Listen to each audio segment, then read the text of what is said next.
After months of not touching grass and Elden Ring, I decided to make a gimmick run. Being Griffith, the rules are simple. I will use the mechanics that come with the prisoner starting class. For this run, we need to be the prisoner, kind of obviously, because their helmet is inspired on the helmet Griffith was trapped in Berserker. With all said, we are going for the 25 remembrance bosses and start the run. After talking with our one-eyed girl, I have Torrent and go to Fort High to kill this knight for the Blood Slash Ash of War. That will be the core for our run, letting me put bleed on my swords through the run. I also took the Dectus Medallion half here. For now, I go take some smithing stones and kill a stone digger troll. I decided to go to Leonia, mainly for Estus upgrades, but Malenia invites us to the round table, where I upgrade my stock and put the Blood Slash Ash of War with blood in them. I grab the Wondrous Physic, or just Physic, and it's market time. During the run, I will be using a lot of parries. As the prisoner starts with a parry shield, I can use this mechanic, and Margit falls easily. Now we are going all the way to Leonia to grab the Smithing Stone Bow, since I'm going to use and upgrade other weapons of the same class as the stock thrusting swords. For this one,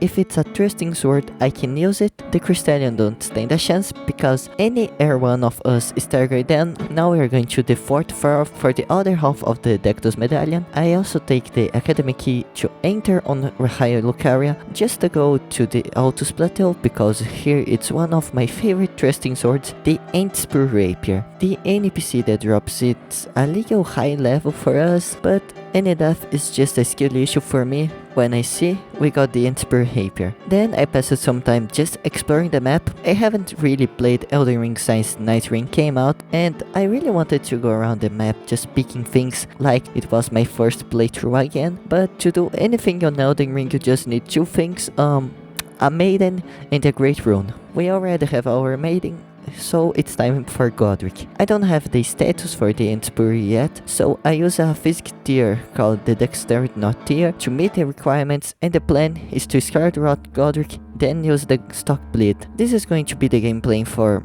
most of the bosses. After defeating Godric, I go activate his Great Rune, because it could be useful, but I didn't really find a use for it on this run.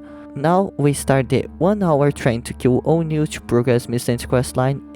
In the end, I just used a cheese for killing him easily, and after talking with Millicent and the other guy that I don't bother searching the name, we need to go to the Shaded Castle Ramparts to grab the Valkyrie prosthesis. After this, I go get the Smithing Stone Bellbearing 2 and upgrade stock a little more to take on the Godskin Apostle for the Millicent questline. Then these dumbass remember that you actually need to talk to Millicent again, so we do exactly this. We made all of this just to kill her now. The Millicent prosthesis is one of the best talismans for this run. This talisman gives us a buff for consecutive attacks and plus 5 dexterity. The next quest we are going to make is Varus.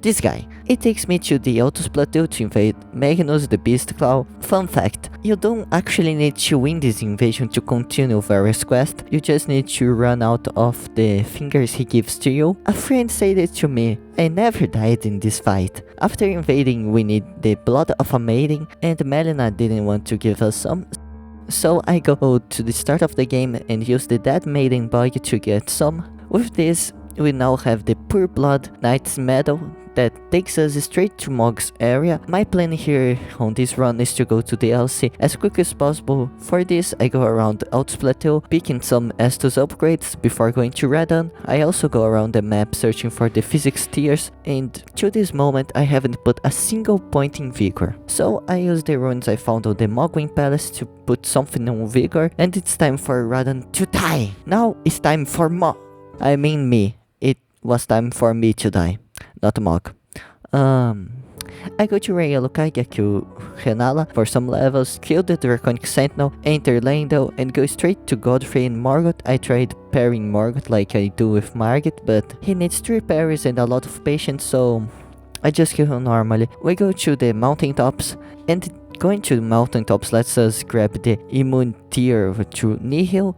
You can only kill the NPC for the tier after killing Morgoth. With all of this, it was time for Mog to die! I really like Mog's as a boss. He's chaotic, but in a good way. I like fighting him. With Mog's runes, I get 50 vigor and it's DLC time. I'm going to the Shadow Realm, below level 80. It's recommended for you to go to DLC at level 150. I'm a bit underleveled, so we do the usual grab schedule fragments and explore the Graveside plane. I found the Blade of Mercy.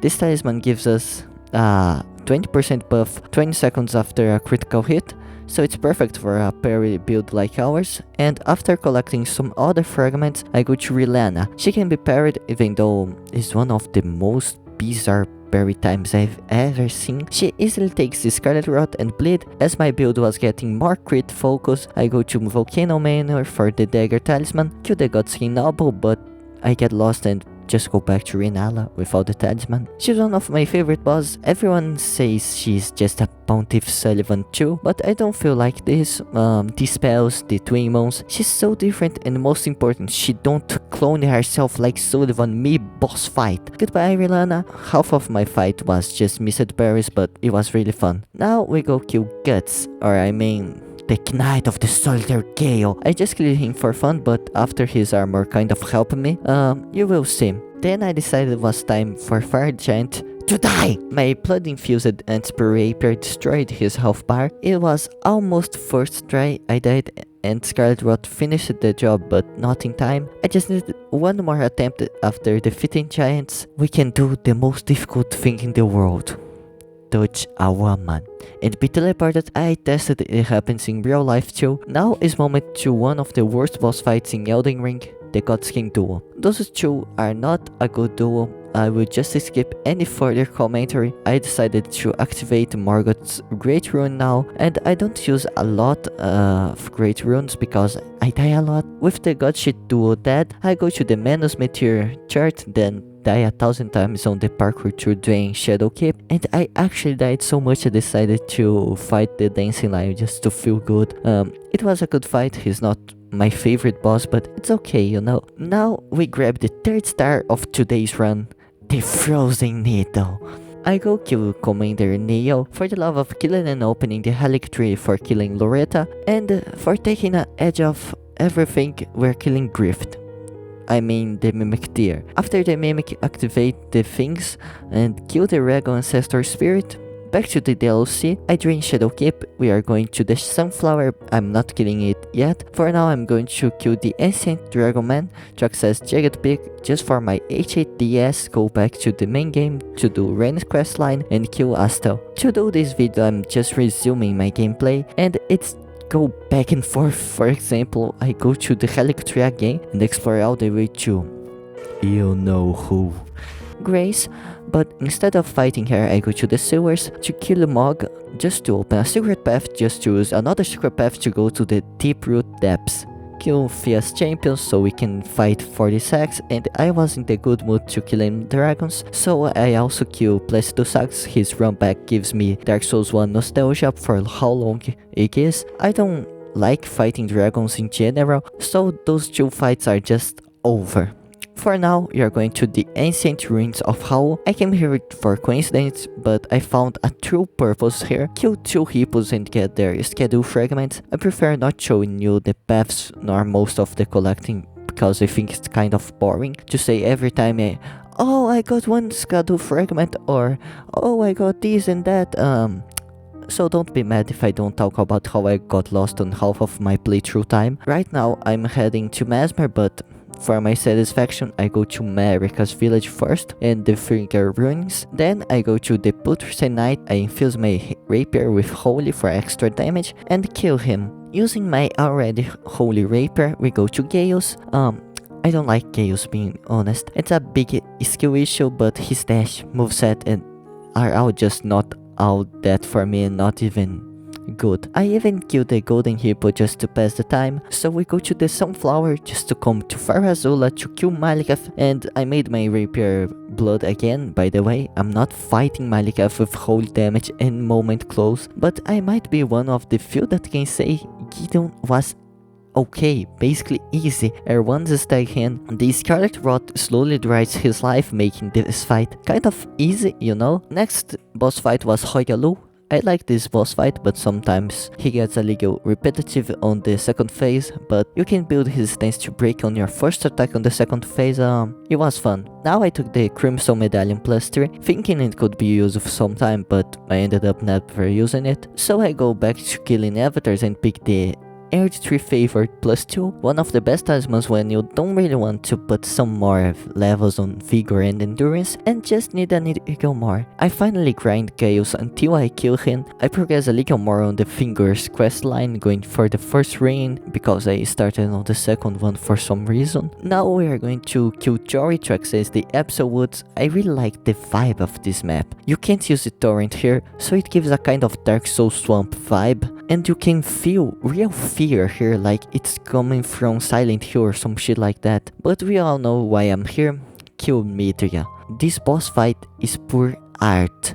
His attacks look straight out of a painting, even with Midria's beautiful boss fight. I still needed some more prepare for the next ones, so I take Golden Veil Ash of War to be more prepared for these next bosses. The Schedule Avatar or Sunflower is one of those bosses that looks kind of cool, but then you realize the boss fight is kind of mid, and after this boss we go to my favorite Elden Ring boss, Mesmer.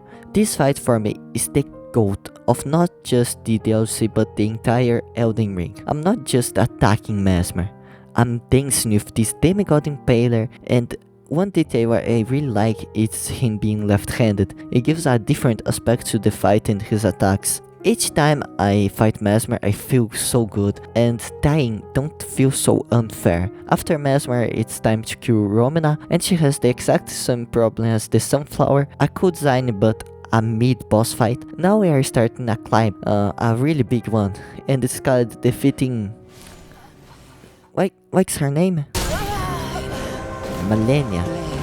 I know most of the people already beat her with all the methods, but I only killed her once with a mimic probably, and I just did it for the 100% and never came back until now. I decided to fight her with parries because I love parrying, and I need to admit one thing. I don't like this fight. It feels so unfair. Her lifesteal, the waterfall dance, those are so punishing. That's why I'm not killing her again anytime soon. But now it was time to make it my scoreboard. I counted my deaths, it was 369 to 1. I'm not even joking, I died 369 times. When I count the 369th, I really thought it would be so funny if I actually killed her this time, and I killed. I also casually killed Meteor during this climb to kill Malenia. Yeah, I kill Near God Curatus as a break from dealing with red-haired girls. Now there is the other unfair and super difficult bosses, you know, the Promised Consort Radahn and this Leda fight before him. But little did you know that first, thrusting swords are good for NPC fights, and I died even more to Consort Radahn on every other playthrough, and I'm actually kind of good on this fight, just a parrying machine. I actually entered it so deep into the parries I changed the L2 on my control to L1 so it's easier to parry. I did it on Malenia, and just like it, parries are so underrated on Elden Ring. Consort Radahn is dead with just some tries and parries. The Emperor Rapier is literally the killing Radahn machine. The Rotten Bleed it has makes the fight so much easier by beating Radahn. Now we have the Circlets of Light as our crown, and I go to Renala, change our hair, like it kind of grew it, it shows, oh, we grew it as Griffiith, that, I don't know, I thought it would be cool to add a legal lore for this video. Right now you may be thinking it's missing a remembrance boss here. It's Rykard. I planned killing him with Malenia's Great Rune, but I don't really need it. No Serpent Hunter either. You remember the Armor of Solitude? It has some high resistance and poise, paired with the Talisman for less fire damage. I can simple put Rot and Frost on him while on the lava, and as my first time killing Rykard without the Serpent Hunter, I thought it would be harder, you know. Now as my last now, it's Radagon and Elden Beast time. Those two are just a reminder that I'm really bad at this game, even after beating it sometimes. I don't have a whole lot to say. I made a respect to use a quality affinity on our starting Rapier, the stock. I knew it was the right one for the job. the OG and the perfect to kill a god. Now for some chaos, I use the mending rune of the Death Prince, since it goes well with what Griffiith is. An asshole. I hope you enjoyed the video. I have a lot planned on Elden Ring, Night Rain and other games. It will take some time, but it will have some good quality, I promise.